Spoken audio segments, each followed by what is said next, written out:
Introducing iPhone 4. Apple, Steve Jobs, deux noms intrinsèquement liés depuis la création de la multinationale américaine en 1976. Visionnaire et perfectionniste jusqu'à l'obsession, Steve Jobs est l'un des 3 cofondateurs du groupe, dont il a aussi assuré la renaissance à la fin des années 90. iMac, iPhone, iPad, à chaque lancement de nouveaux produits, c'est lui qui incarne la firme dans le monde entier. L'annonce de sa démission a fait chuter l'action Apple.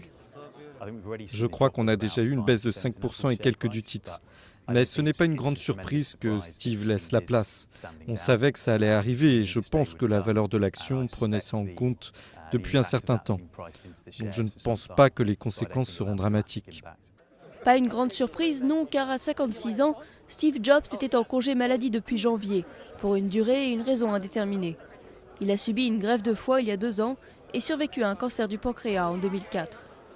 Dans une lettre adressée au conseil d'administration, il explique ne plus être en mesure de remplir les attentes qui pèsent sur lui en tant que directeur de la firme.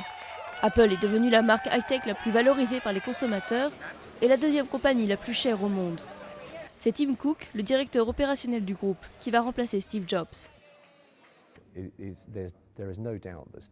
Il est certain que Steve Jobs était un visionnaire, mais ils ont un département de recherche et développement et un groupe de stratégie qui va continuer son travail. Je pense que des plans ont été décidés depuis un certain temps et nous allons voir arriver encore de nombreuses innovations sur le marché. Difficile pour les professionnels du secteur d'imaginer l'avenir d'Apple sans son mythique directeur. Mais Steve Jobs va désormais présider le conseil d'administration du groupe. Il pourra donc toujours veiller à ce que la marque à la pomme reste à la pointe.